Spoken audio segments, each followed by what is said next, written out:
For those of us who are willing, this endeavor will require much of us, as it compels us to work our thoughts to the point of a perfection by which we can judge with a precision and accuracy that we may have heretofore not possessed.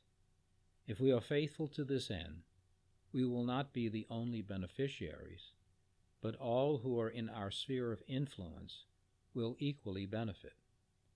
If done right, we will all succeed. If done poorly, opportunities will be lost to both ourselves and others.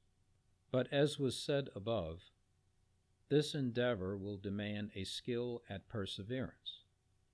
But that same skill is required of any task entered into for the sake of some good end.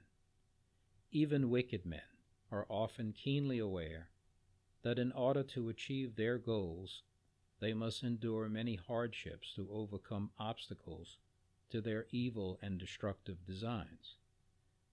But how much more could be accomplished if those who wish for truly good ends are persistent in pursuing every truly good means to truly good ends? And that is because those ends are beneficial to more than just those responsible for achieving them. Clearly, to accomplish good ends, one must first know what good is and how to justify it, not only to himself, but to everyone else also. And this requires objective as well as subjective means. One must be required to justify his desires objectively, and not just demand that others bow to his merely subjective demands, much as an unruly or spoilt child may do.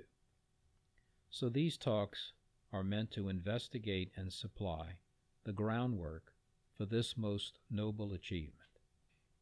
If you are interested, they are placed at your disposal to hopefully instruct you, the listener, as they certainly have instructed the speaker. There is no demand for unquestioning adherence. In fact, much the opposite. They require a free assent of the hearer. Nevertheless, if the listener is somehow prevented from growing in his own understanding of these realities available to all who wish to engage them, then this exercise has not only failed to serve its purpose, but rather it may even become a distraction from the end it was meant to achieve. May you and I both avoid such a disastrous end by embarking upon a difficult but rewarding journey, for there is nothing more fulfilling to human nature than the acquisition of truth. The price exacted for this final satisfaction is that of persistence in seeking the objective good. And this is a fair price, since man's happiness is found in being ordered to some good thing, that he may, in the end, arrive at his final and ultimate perfection. Perhaps the question going forward, should you choose to go forth, is this: what do you really want? And have you ever considered that question within the context of that which is truly best for you to have? For only that consideration will accurately provide the answer to that question. If that is the established goal, then we can safely proceed with our discovery. Deprived of truth, we are the blind leading the blind to terrible ends.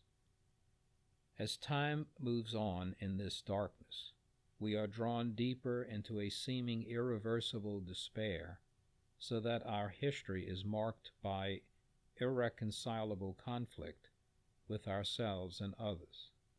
By this handicap, we can grow to despise the past and dread the future.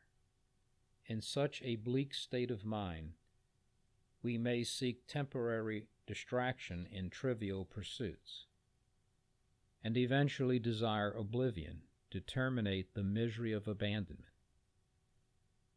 But there is hope if we are willing to make the effort at finding that which is absolute and not dependent on our own misguided whim for a mere fleeting and empty gratification. Let us join in discovering these absolutes that make our footing firm, so our steps can bring us to a happy and lasting end. Unlike those who run to evil ends, all the while convinced in their blindness that they are doing the greatest of goods, because they have never once questioned their own actions and spurned the legitimate criticisms of others.